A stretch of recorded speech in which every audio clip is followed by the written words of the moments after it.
This is a podcast for the change makers, earth shakers, paradigm shifters, trailblazers, black sheep, self-healers, and generational pattern changers. For the heart-centered rebel who craves deep connection, transparent conversation, and real talk about transformation. These are conversations for renegades by renegades. And this is from the heart of a renegade. Please be advised, this show may contain sensitive subjects and a lot of F-bombs. And we're back. I am so excited to interview you, Ocean. I feel like I get a version of you that is, it's every single angle. And I just, oh my gosh, I want the world to have those angles today and to hear you speak and your stories and your sweetness and your humor and your sharp edges. I'm so excited to bring it all. You have such an incredible story. To get to witness it from the outside to where we first met, at the dog park, and you just being so upfront about who you are, so honest about where you were, and to get to have that version of you time and time again for all these years, and to watch you go from, at that time you worked in machines and heavy machinery. And to watch you accelerate through business, to watch you move through life and the different relationships and the ways that you've changed your relationship with yourself and with the world. One of the most fascinating things that I get to see day to day with you is your deep commitment to freedom and how that shapes everything that you do, from starting in, say, a nice, stable financial situation of being in the heavy machinery, to taking risk after risk after risk to build more than one company, offer, as well as modality. It feels like there is nothing you can't do, to be honest. It's so impressive. And all the people that you naturally are able to influence and affect and inspire it's absolutely incredible to witness.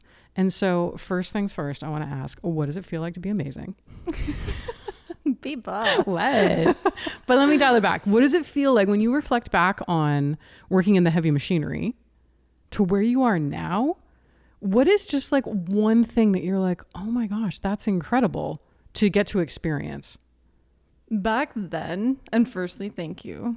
That's really generous. Mm. And I know that you know how hard it is for me to receive all of that and to hear that in certain ways still. Life in the heavy equipment was really interesting because it took 12 to 14 hours of my day. It totally beat up my body. I was surrounded by men who, it's a whole different breed of human being who work in construction. We'll put it that way. And the experience that I had of being totally it felt like trapped in that world, but then having this moment and this glimmer of learning about podcasts and listening to podcasts that started to expand my mind and to expand my worldview of what's even possible. I'm super grateful for that time of my life because those 12 to 14 hour days was an opportunity to program my mind. And so for anybody even listening to this right now, if you, like I was, are in a career where maybe you're driving to work, to and from work every day, and you're meant for more, listen to podcasts that will expand you on that drive and make use of that. Because that's what I did. I listened to Tony Robbins. I listened to John Maxwell. I listened to these guys who some of them would be yelling at me in my ears. Some of them would be just gently, John Maxwell, very gentle, very funny, and I would use that time to start to literally change my worldview. And when you talk about, knowing that there's something more, do you remember a moment in time being in construction being this isn't for me, I need more? Because I remember, at that time when we first met, you were stoked to get a layoff because you would still be in a kind of a payment cycle, but you were out doing kind of whatever you wanted. And then the switch in the winter season, you were praying for either it to rain a bunch or to not snow a bunch so that you didn't have to actually go into work. And I'm just really curious if there was something that was such a telltale that told you there's more to this as opposed to just moving up the line in construction. Well, and that's funny because even when I was in construction, I felt like I wanted to be the best grader operator in Edmonton. Like I had set that goal for myself. I want to be the best grader operator in Edmonton. And I was so excited to start to work up, and I got into construction. I was making like $21 an hour. And then within a couple years, I was making $28 an hour, and I did like a quantum jump from 21 to 28, from being like a flagger to being in a grader. And that was when I realized, oh, I am actually like creating a trap for myself. None of these people are happy. They all are like alcoholics. Most of them smoke, myself included. Like it was easy to be caught up in that whole world at that time. And when I looked around at what was happening and just the lifestyle and behavior around it, I was angry all the time, but then so were they. Like everybody was just yelling all the time. And I think that started to make me realize, alongside losing my dad, and for anyone who hasn't listened to episode number 2 of this podcast, it was part 1 of the SIT and the mission of SIT. It was like back then when I experienced that mega loss, it really shook me to realize I cannot keep living this way. So it was like a perfect concoction. But I will say that even as a teenager, I could not stand working a traditional job. Like it was physically sickening. I would literally get ill working a normal job, like Domino's Pizza, Subway, like these like typical jobs that a teenager would get. Mm-hmm. I would black out. Wow. I would get nauseous. I would faint or feel like I was going to faint like all the time. Like it was crazy. I just couldn't. And so then back then I started dealing drugs because I was like, this is high leverage and freedom based. So even back then, you recognized you had to be your own boss. You're like unemployable. Like you couldn't actually go and really work for somebody else. Because I remember even when I first met you, there were portions, you were either on modified duties or you were off work because you had issues with your knees and you couldn't actually operate the machines. Yeah, that's true. Well, and then that was really interesting. So then we overlay SIT on top of all of this. So yes, to answer your question, I always felt like I needed something that would allow freedom. As a teen who had very creative ways of getting that met, that led me to drugs. And that was mostly because I think I didn't have mentorship or someone who knew how to help me channel my incredible creativity into something more productive. Like I could have been a successful entrepreneur probably as a teenager with something legal. Yeah. But at the time that was what was available and it just seemed to make sense. And that was my social circle. And so whatever. Okay. So fast forward. What was your question? Cause I wanted to close that loop. Well, it was in regards to the being unemployable. Because so my knees, okay, so in heavy equipment, this overlays and overlaps really well with SIT because I started to have this crazy knee stuff that came up. And I was like 22 years old and could barely get up off the toilet without pulling myself up from the counter beside me because my knees were so bad. And you're right, I did end up being put on modified duties. I had to go to physio like every 2 days. It was a whole thing.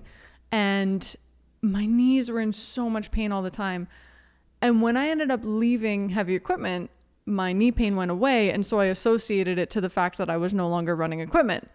But then I got into the world of digital marketing, and there was this company, this software company, very similar to ROAR Funnels. Shout out to ROAR, shameless plug. www.roarfunnels.com if you need an all-in-one platform to run your business.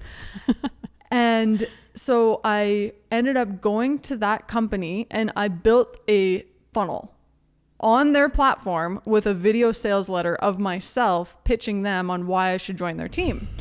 And I was so excited because I set up this whole funnel. I had my VSL at the top. I sent it in and I immediately got an interview.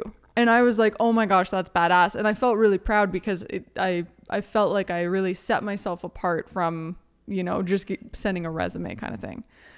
And so I had this interview and I ended up getting the job. And here I was working from my laptop from home.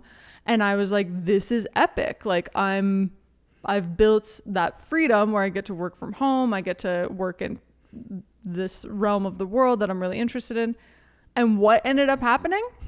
My knees went right back and regressed right back to that deep level of pain, patellofemoral syndrome, that I thought was associated to heavy equipment. Wow. It had nothing to do with heavy equipment. It was because I was still hiding. It's because I still wasn't fully walking my path. And so I overlay that with SIT. And if you, again, for those of you listening, if you haven't listened to that episode 2 and 3 about our mission with SIT, that is the body communicating. Mm-hmm. And so even then, even though I had somewhat built freedom, I still wasn't free. I still felt trapped. I was still in somebody else's model of business and it showed up in my body. This is incredible. So because I think about, so many people that are trapped inside of very lucrative positions. It pays well. It provides that financial stability. And then their body is screaming at them. And so for you, here you have these sequential events and jobs that clearly aren't working for you, but they pay really well. And so can you talk up to that choice to leave, even though that security was there and you were well taken care of from a financial perspective? Yeah, some money is expensive money. And I would say the same about clients. Like there becomes a point in business as well where you know what kind of clients to either just refund and let go or just not let sign up with you because it's expensive, just in the same way that some of those jobs are expensive.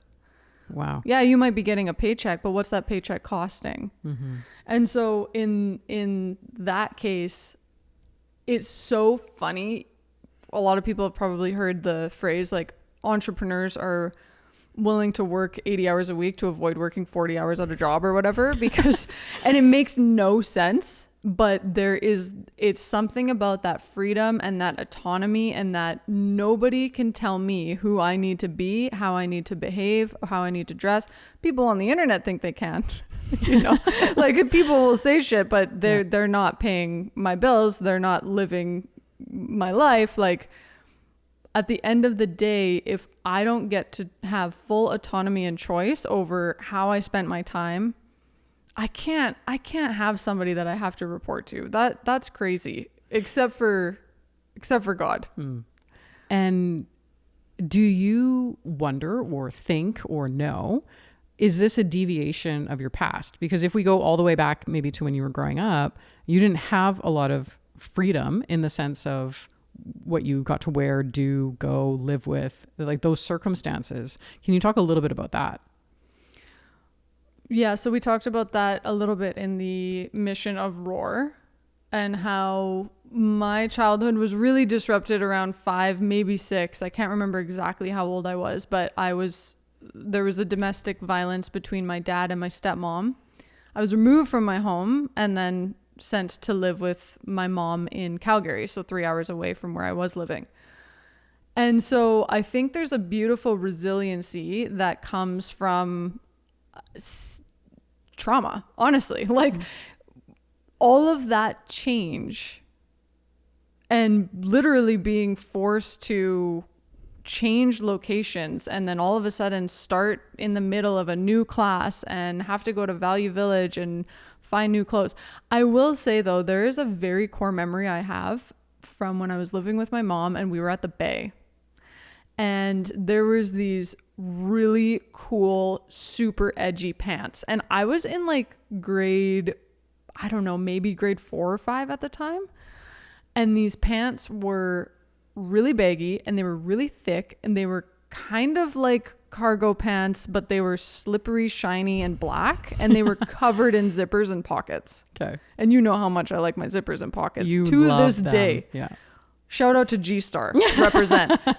And like they weren't gothic. I don't even know how you would describe them otherwise. Anyways, my mom was on her little red flip phone talking to somebody while we were in the bay, and I was really eyeing these, but I was too scared to like outwardly ask. So I was just like really looking at them, and I literally remember her saying to her friend, I'm going to have to let you go. I think Ocean wants these pants.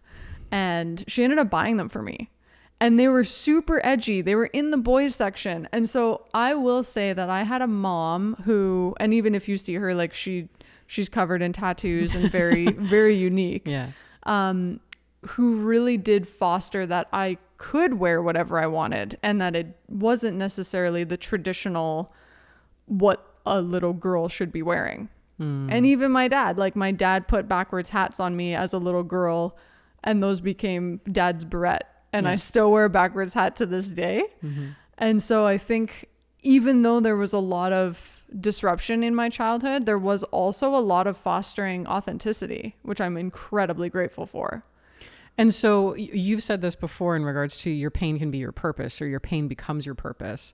And what about that pain do you think has really like propelled you forward to be like, I'm going for this because I don't want to experience that anymore? And is that present for you? Like when I think about you not having choice then, how has that pain propelled you in your life now? Like what are you unwilling to waver on? I see what you're saying. Well, it's like I said, if I don't have full autonomy over choosing how I spend my day, where I spend it, it's not a good situation for anybody. It's just not. And so I think choice and freedom, this became very clear to me this year. Like everybody has core values, internal motivators, and then we have external motivators. So my external motivator is to help practitioners build six-figure businesses that they can run from anywhere in the world. But why is that? Why? What the fuck? What does that have to do with me? Well, it's because of my own innate, intense need and value for freedom and choice. I want them to have that too. I want them to have autonomy and play and freedom. And yeah, so I think not having choice as a kid in that specific circumstance, like especially and specifically living with my stepmom, became such a deep motivator of choice and freedom later on. And it shows up in every aspect of our business and what we create. That's incredible. And so when we look at, that and you being displaced and you not having the choice, and then you go out and live on your own. Now you have your own autonomy. You're operating the heavy equipment. And then now you're listening to podcasts like Tony Robbins and who's the other guy? John Maxwell. So you have these guys I remember you had like the 15 CD. This is back when CDs were still available. You had the 15 CD set of Tony Robbins and you would listen to it in the car all the time. Back when cars had CD players, folks. Oh my gosh. Yeah, that was wild. And he would be screaming at me and he'd be like, he would literally say in this cassette, if you're in the car right now, pull over. Seriously, pull over right now and write this down. And I'd pull over on the white mud and I'd have my little, inside my vest, I always had a little notepad and I would write things down and it was awesome. And it was awesome to witness because you always had all of these ideas and you would talk about it. And it was fascinating to watch the way that your mind had changed and evolved. And I remember when you were smoking. And I remember, well, you hid it from me then I told you. And then you told, can you talk about scared. that? Like my God. What was that like to hold something that you hid for so long and then finally admit it out loud to someone like me? Okay, so long is relative because I think it was only a few months, but because I had quit smoking before I met you. And I was really proud of that because I was still in heavy equipment, and I, same thing, grew up. My dad, my stepmom smoked, my mom smoked when I was young, and then she quit. And so that was also really normal in my environment growing up. And then in the environment of heavy equipment, for example, it was also normal. In my friends group prior, it was also normal. I was so proud that I had quit, and then something happened. And that something was I went and hung out with an old friend. And this is where environment really matters, because it was so easy for me to be influenced by someone from my past. I went over to hang out with her and her son. She offered me a cigarette, and it was like being transported back to when we were younger and would hang out. And I was like, yeah, okay, just one. Well, with an addictive and obsessive personality, that just one doesn't work very well. So I ended up having one there, and then I kept thinking about it, and eventually it was all consuming again.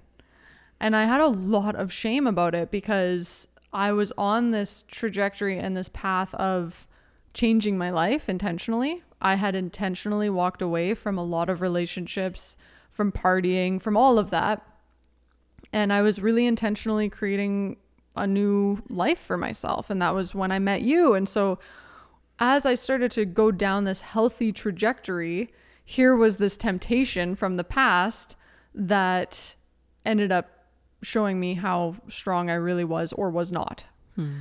And I had a lot of shame. I was super scared to tell you, but you completely, like, you have been the greatest healer for me, because not only did you open your arms to me in that moment when I told you, like, I have to tell you something, I've been smoking, you just opened your arms and you just called me in and you just held me and you didn't shame me. And a lot of people would do that. Like, a lot of people would take a moment when somebody's being vulnerable and they would dig into that. And they would say something like, well, when are you going to stop? Why the fuck did you start? Why'd you go hang out with that person? And you didn't do any of that. You just opened your arms and you just loved me. And it's so funny because several years before I met you, I got this tattoo on my ribs that says true love is cruel love. Terrible tattoo. Ironically, I also spray painted that on a wall once and got busted, arrested, and put in a holding cell.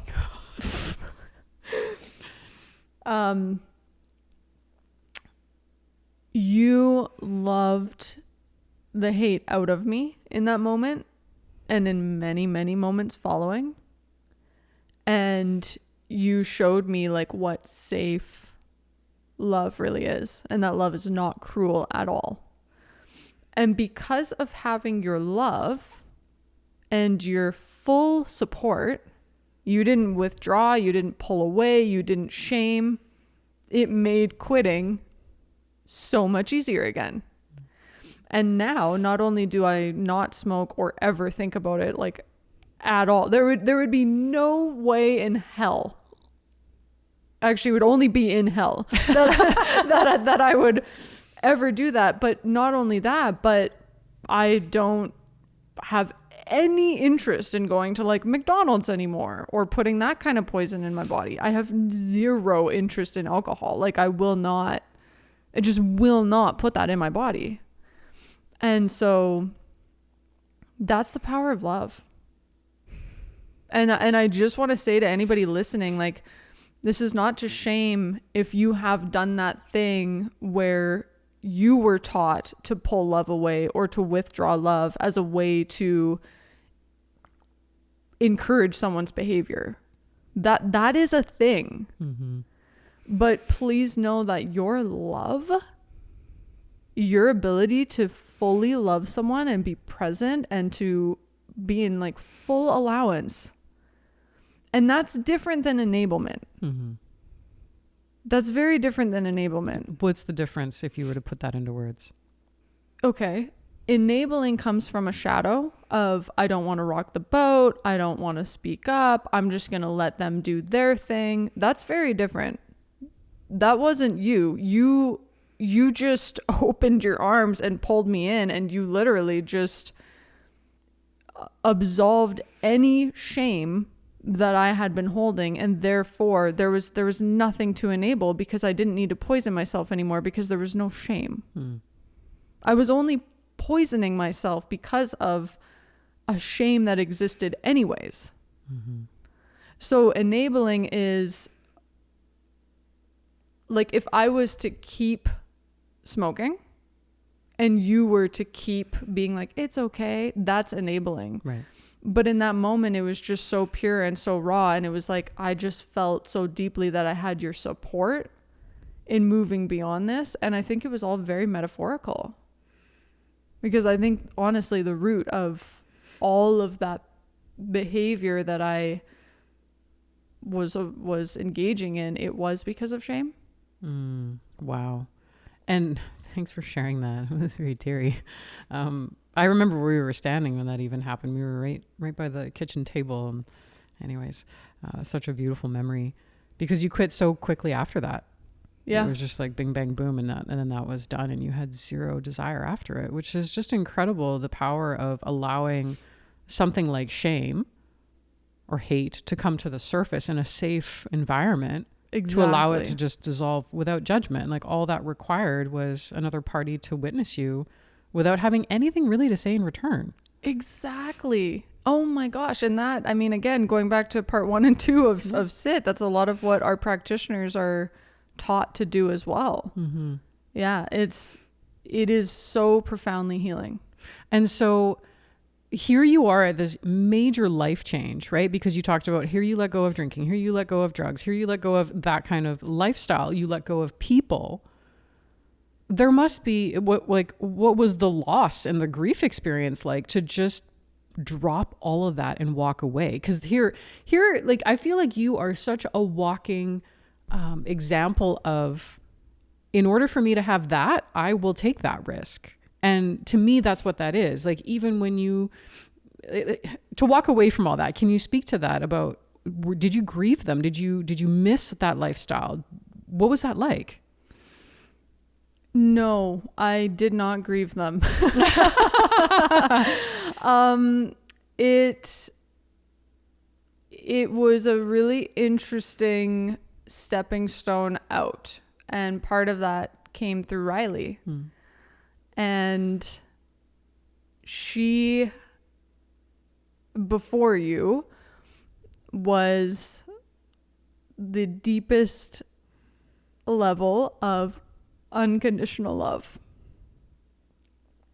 So I got Riley right on the precipice, and this was a gift from God. Like, God has been here every step of the way, guiding me through and out of all of it. And did you know it was God at the time? No. Okay. No, I did not. So I met this man named Denny, and I talked about him in a previous episode, because he was an earth angel, right. But he was an earth angel that I could receive from, because there's no way, for example, like if God was to try and put like a Christian pastor in front of me, I wouldn't have been able to receive it. I would have been like, absolutely not. So instead, God put Denny in my life. And as I mentioned, Denny was an alcoholic, porn addicted, hilarious. I'm so curious, Denny, if you're listening to this and you're just horrified. Oh my God. He loved me so deeply. And I had lost my dog, Harley, who had grown up with me. She had passed away 6 months prior. And I felt really vulnerable without having a dog. And so I had seen a Kijiji ad for Riley. And Denny came with me to go and meet Riley. And Denny ended up being like, this is my birthday gift to you. It was March. My birthday was in November. It didn't make sense, but he wanted to facilitate to facilitate that. And when I met Riley, she just came strutting out, and she came right to me. She climbed right up on me, and it was just like the most beautiful moment. And so Denny, facilitated this miracle of Riley somehow, like all of that happening. And I still had a lot of those relationships and partying and whatever. But it was when I went out one night, and I was out really, really late, and I couldn't drive home, so I stayed at somebody else's house. Riley was alone all night. And I remember when I walked in, you and me and this podcast, what the hell? I know. My friend Tony said it's like listening to my personal diary. When he listened to our episode, he's like, I feel like I'm like listening to your diary. I walked in and I just saw her. This beautiful little puppy. Big. She was big. Who was so excited to see me. And there was shit everywhere. She had like diarrhea because she had anxiety because I wasn't there. And immediately I made a promise to her, and I was like, I will never leave you alone at night to go party again. So it's kind of a similar thing with you with the smoking, where it was like when I showed you this shame and you just held your arms open and loved me, it was like that was Riley all the time. She was really good at that. Yeah. If I recall correctly, we cried about Riley through your whole... We did, yeah. She clearly was a huge presence, you know, Massive. and teacher and child. So with her, it was like, I literally, and that was not long after getting her. And so it was just like, boom, in that moment, my life changed. I had a purpose. And those people, that lifestyle was so undesirable because I just wanted to be the best human possible for this dog who was loving me unconditionally. She saw my shame. She saw me coming home after being out all night, drinking, like smoking, probably gossiping, whatever, all that. And she didn't give a shit. There's fucking diarrhea everywhere, and she was just so happy to see me. And I just cleaned it up and made that commitment to her. And I ended up going to the dog park with her like every day and multiple times a day, sometimes for hours. And she helped integrate me back into regular society. So she helped integrate me into having conversations with people where we all had something in common. It didn't matter how we looked. And I still looked pretty rough back then. Like trying to be gangster. And and even with that, I would connect with lawyers. Or I remember this one time that was one of the most profound moments for me. I was walking for quite some time with this man. We were walking for like 20 minutes, and he had a German Shepherd puppy, and Riley and this puppy were just having so much fun. And he had said something about being posted. He just came here from, I think, Victoria or something, because he was posted. And that was when I found out that he was actually part of, I don't remember if he was a police officer or in the military, but either way, I was like, oh shit, whoa. And I'm like, my whole posture changed because I was like, police officer, only time I've ever engaged with you guys is when I'm in the back of your car or in a holding cell. But it was that moment where I realized, oh my gosh, we have something in common. We're talking about what we feed our dogs. We're talking about like all of this. And so Riley really helped to integrate me into regular human relationships. And so when you ask, like, did I have grief? Not at all. Not at all. It was like being released and freed from the clutches of darkness. Wow. And I mean, when we talk about the clutches of darkness, and you said God has been with me the whole way, and I had asked you did you know it was God? And you said no. When you look back at your life, do you feel like God has consistently come for you? 100%. Like, even being in those circumstances, God was with me. This is what's just absolutely incredible. Look back at any moment in your life, the hardest times that you were going through. For me, he was there the whole time. He was there the whole time, and he was sending messengers that I could receive, like Denny, like Tom. I'm so grateful. Yeah. So when you look at then your life that has drastically shifted, and I remember, the moment, well, it was a few months after really your father had passed away, and you had come to me one day and you just so flatly said, I'm going to be a business coach. And I looked at you kind of just sideways going, okay. Because I'd never run a business. You'd never run a business. You'd never owned a business, a legal incorporation.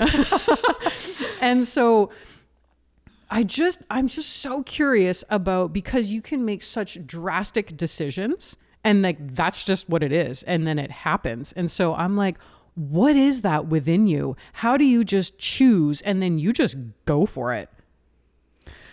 And that was so funny because I had zero experience None. in business. So I don't know what the hell I was thinking. And then 2 years later, we launched SIT, which became the greatest level of business school. Like, damn, did I learn so much, which is amazing, to the point where it's like, okay, now I actually have experience to lead from, whereas I didn't before. So I think you have talked about the strong will structure. Yeah. So what do you observe? Because I don't know, because this is just normal. When I decide something, I'm just going to do it. I don't think. Well, because that's the thing. We've worked with how many practitioners at this point, whether they're in our masterclass or whether they're in our programs or whether they're in business coaching. And the most common thing is self-doubt, or I can't do this, or there's something wrong with me. Those are common narratives that we interact with when clients first come to us. Yeah. And so I'm like, how did you just bypass all of that? Well, I did it the same in heavy equipment. Right? Who goes from being a flagger to being a grader operator? That's not normal. Like, I remember Arel phoned me and was like, hey, I left this company. I went to this company. You want to come over? And I was like, okay, can I run a grader? Yeah, sure. Okay. Can I make $28 an hour? Yeah, okay. Sure. Like, that was it. I don't know how to do the slow way. It's like I just know it's like, that's where I want to go. So I'm just going to go there instead of like build. And do you think that that's something that's innately built into your soul, or was that taught to you somewhere? That's such a good question. It's such a fascinating thing to observe, because I wouldn't necessarily say you're stubborn. I would say your will structure is so intact. And I wondered if it came from a place of, don't tell me what to do, or if it was just like, I am doing this. Like, it's not even a thought. And whichever it ends up being, it is what it is. But it's been so inspiring to watch that, because you don't seek permission. Mm-hmm. You do. Yeah, one of the core values of ROAR is don't seek permission, seek the mission. So it's like, what is the mission? Where is it that we're looking to go? And instead of seeking permission from whoever, let's just go there. And I don't know where that comes from, I will be honest, because I even look at my brother and I, who we technically came from the same background. We came from the same home, but our experiences of what happened to us as a result, or for us as a result, is very different. Mm-hmm. So for me, somehow I have used the trauma has been like post-traumatic growth, but I do see in others that it can be post-traumatic stress that causes them to freeze and stop. And I wish, and one day I will figure out what that framework is and be able to share it. In this moment, I don't know what that is, but it's just so naturally been there for for a long time. Well, okay, so here you went from your life, being employed, working for others, and then you realize like this does not work for you. You have all this somatic, physical things that show up when you're employed with somebody else. And so now that you are free from that and you've had your own business, well, you have two now, for so many years, what has it done for you and your life? Because you talked about freedom being one of your biggest values. Okay, firstly, it has been one of the hardest things I've ever done, and I'm so grateful for this journey. SITwithit has been in business for 7 years. It's been my full-time thing, which is wild. And it, like, what has it done for me? Holy shit. Like, I have learned so much about so many things. I don't even know where to begin on this. I mean, we talk about business being the greatest form of personal development. The amount of internal healing that I've gotten to do, the amount of like belief system interruption, the amount of it's endless. It is, what a ride. Absolutely incredible. And then from the perspective of the freedom that is associated to it, I am so grateful. Like, I was so grateful when your friend, your BFF was in town, and she said, man, they've worked really hard. And we have worked fucking hard. We have overcome so much that a lot of people will never really even fully understand. Mm-hmm. We have experienced intense betrayal. We have experienced loss. We have experienced success. We have experienced crippling amounts of overhead. Like we have grown so much, and there's so much that we've had to hold as a result. I wouldn't change it. And it felt really beautiful to have her reflect that and to like notice that and acknowledge like they've worked really hard. And I'm so grateful because within working really hard, I also, like yesterday, I went and played pickleball in the middle of the afternoon because I'm part of an association now, and I'm very proud because I'm a fucking baller. We better go get you an outfit. A pickleballer. Yes, I told V yesterday. I was like, babe, I really want to go and get a pickleball outfit, and you like burst out laughing.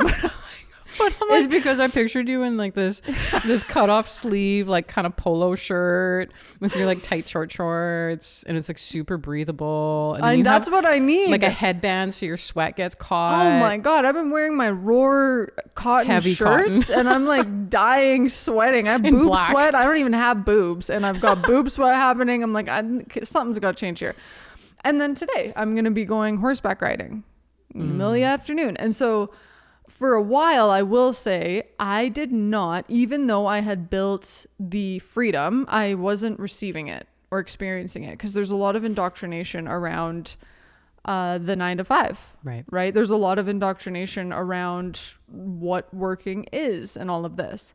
And so for a long time, I actually had built the freedom, but I wasn't enjoying it. I was still, and then there's still times where you and I we were just talking about this today, like, it's a conscious reminder to be like, we don't have to be working at our laptop. In fact, it's actually dangerous to be doing that because the more space you and I have as founders and visionaries, the better off our team actually is, the better off the business actually is. Mm-hmm. And so it's ironic in that perspective because it can feel like I'm not being productive if I'm not on my computer. But often it's the opposite. I need to take that time, like when I'm horseback riding and I'm not thinking about work at all, that actually creates the space to then show up to the business with fresh creative ideas. So for a while, I wasn't appreciating the freedom. I wasn't making use of it. And now after Africa especially, I fully was like, okay, I need to install these things that force me to enjoy the freedom, which sounds ironic, so that I can pour from a full cup. Mm-hmm. And it's amazing. Are you kidding me? Like, you and I have the slowest mornings ever, and I want this for everybody. We drink our coffee slowly. We cook a bougie, beautiful meal every single day. That's amazing. I can work from anywhere, but that's another thing, that same thing. I'm like, I told you this. and your acupuncture practice has kind of limited it a little bit because it's still the thing that has rooted us. Mm-hmm. But I want to just travel for like 5 months and go full blown digital nomad because we can. Yeah. So it's really cool to be able to work from like anywhere. And I would like to lean into that even more. Yeah. Yeah. Wow. And so when you think about even 5 years from now and you think about who you want to be or what you want to do, is there anything that suddenly just pops up for you? For sure there is. Oh my gosh. I have had a vision for quite some time to lead what I would call tactical luxury retreats.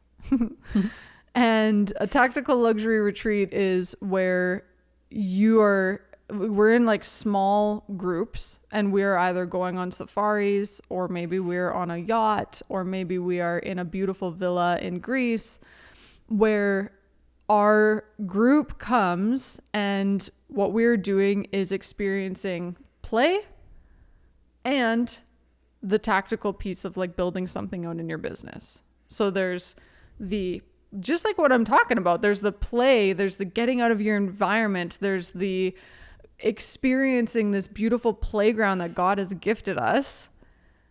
And from that, filling your soul, that's what we're then going to create your strategy from. Or we're going to build out your funnel in real time, or we're going to program your Claude brain in real time, whatever. So I want to build these tactical retreats because I do find that oftentimes you go to an event. I loved Funnel Hacking Live, but it was 4 days of just being talked at the whole time. And then you have to go home and implement. Mm-hmm. And there's a lot of events where you go and it's just like rah, rah, mindset, woohoo, you can manifest your reality. But then it's like, okay, but what about the systems? Like, what about the actual thing? What about the masterclass that's going to attract clients and enroll them on autopilot? What about the email sequence that's going to inspire people to buy my thing? Like, what if we went to these epic locations, we had a shit ton of fun, we were in connection with others, and then we tactically walked away with like an asset actually created?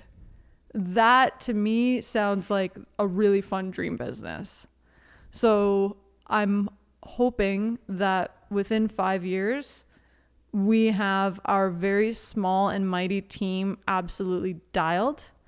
I would love us to be fully leveraging and using AI so that we need less people because more of the automation is put into place, and that our team is like this epic squad. Because what I've learned, especially in this last year, is I don't want a big team. I do not like managing people, and I don't even really want a person to manage the people. I want a lean team. Kim often asks, are you building a lemonade stand or a lemonade factory? I think I'm building a lemonade stand. I just want like $5 million per year business. It's not a mega beast. It doesn't require all these people to run it. It's like mean and lean, and we're just doing really epic shit with really cool people, and they're building the life that they want as well.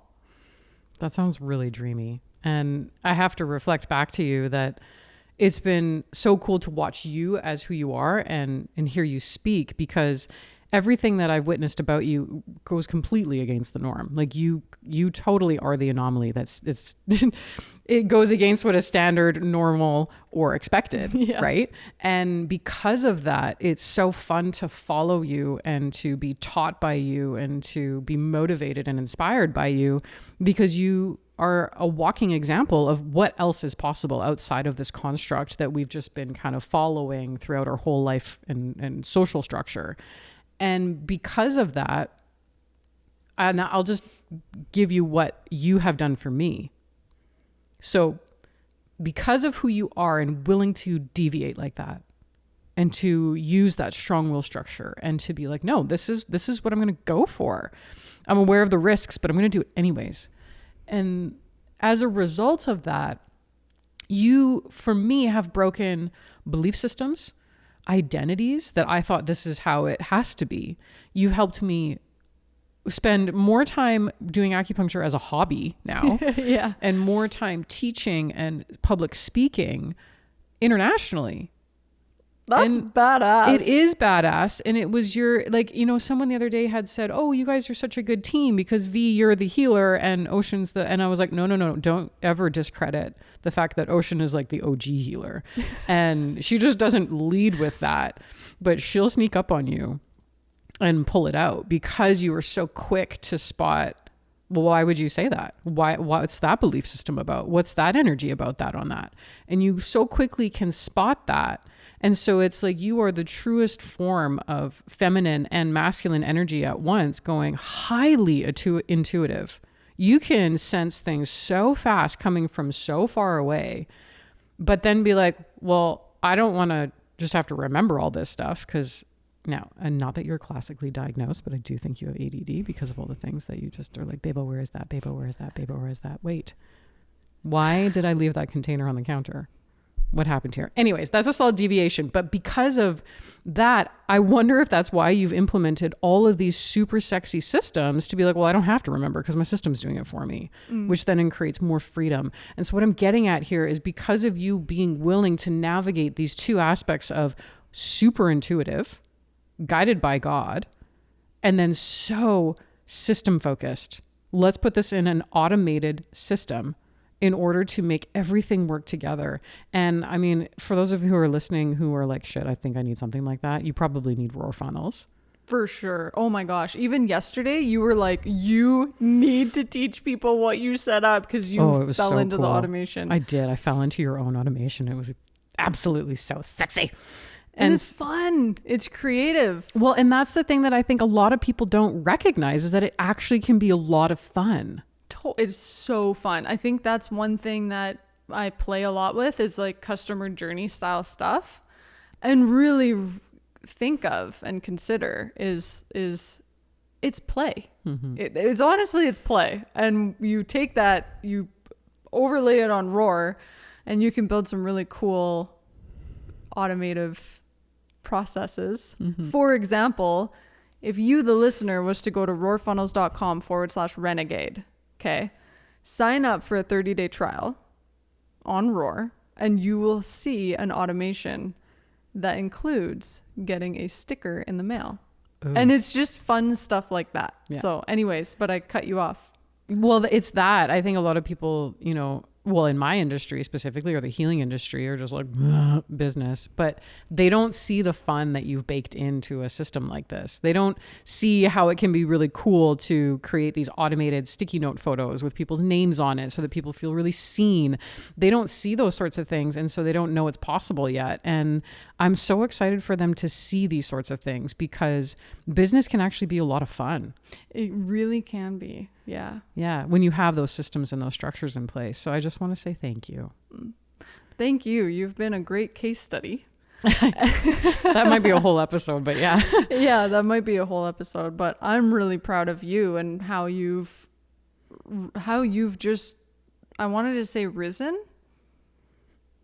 I'll take that. Interesting choice of words. Yeah. Because yes, you were in the four walls and now you get to do that thing as the hobby, which is so cool. And how you've grown as a result of also being receptive to being coached. Yeah. We often joke, if anybody's watched King Richard, I often joke that I'm like King Richard and is it Serena Williams? Yeah. One of the Williams. Yeah. That's pretty funny. Yeah, but you've taken the coaching. Well, yeah, I had to get past the past of being like this, reading the 4 agreements. This is not personal. I can't take your words personally because they're there to help grow me. Mm-hmm. Yeah. Yeah, and you've really risen. Yeah. One other thing that I want to share is for anybody who is listening and you have something big on your heart, but you're afraid of your past or you're afraid. There was somebody recently on one of our grad calls that we had, and she had mentioned that she's so scared of people finding out about her past. Like if she ends up building this thing on her heart, people are going to find out about who she once was. And like what you need to understand is everything that I have built, which is now a 7-figure business with clients who literally have decades of more educational credentials and experience on me, comes from me literally just deciding. Like we've joked about this before where it's like I just decided to go into Canva and make a certification for our program 7 years ago. It started with the swag, and it showed up at our door. But That's true. It started with the swag. But like our certification process started from somebody who was kicked out of high school that decided, oh, I think we probably should add a certification to this course that we're running. And then I made it myself in Canva. And then that became a thing where, holy shit, I remember the first time somebody had put our certification beside their diploma on their wall. And then all of a sudden this just started happening. Like where people took their other degrees off the wall. Some of and them they took put it off the wall. Your certification that you made in Canva on the wall because that's how much their customer journey and their experience meant to them. Yes, and the modality that they facilitate. That all came from somebody who was kicked out of high school. Okay.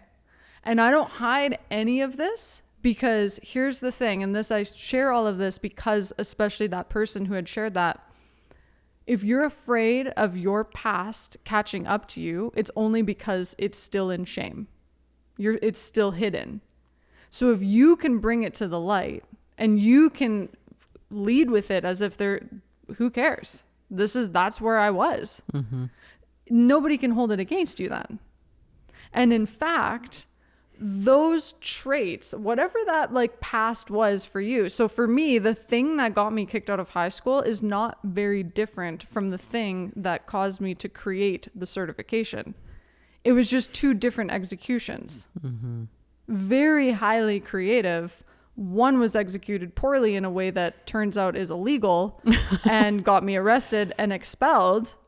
And then another one is in a way that actually can like amplify and help humanity. It's the same human being. It's the same creativity. It's just channeled differently. And so, yes, I love working with practitioners for sure. And it's like, I love working with the misfits, the anomalies, the renegades, those who are like, you have this innate creativity. Like for the people who are like, I don't want to learn all of that business stuff. Please don't sign up because that's not fun. Mm-hmm. I want to work with people who want to channel your creativity into building something epic that is full of your personality, that is full of your history. Because your history is what led you to this moment. All those random ass things that you went through, all that random pain that I experienced, all the trauma that I overcame and endured, all of that is literally what has fueled what exists now. Mm-hmm. So who would I be to hide or reject that? It makes no sense. What an honoring of it. Exactly. Wow. Yeah. So where's the first place we're going for your technical luxury retreat? Well, it might be in either Turks and Caicos or the Dominican. That sounds great. This fucking year. We have it just on the calendar for the first week of December. Awesome. I know. Well, let's fucking go. Let's fucking go. Thank you for opening your heart and sharing your stories with us. Thank you for all of your beautiful reflections. And I hope that this inspires somebody else. Mm-hmm. And thank you for stopping and starting 4 times because I know it was really difficult for me at the beginning. You know what? You're worth the wait. You always are. Thanks, Beba. You're welcome, Beba. See you guys. I was doing the smack ready. You're crying. I am. Because you're just...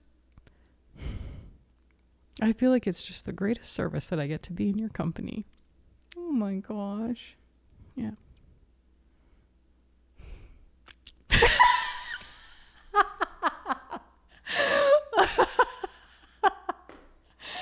Okay, y'all, we will see you. If you're not watching on YouTube, you got to go and see that little bit right there.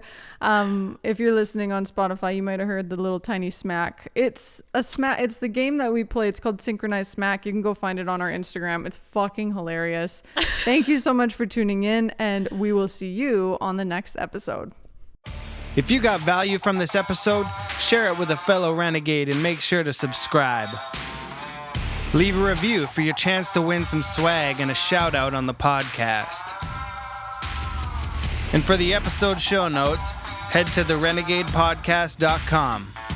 We'll see you on the next episode.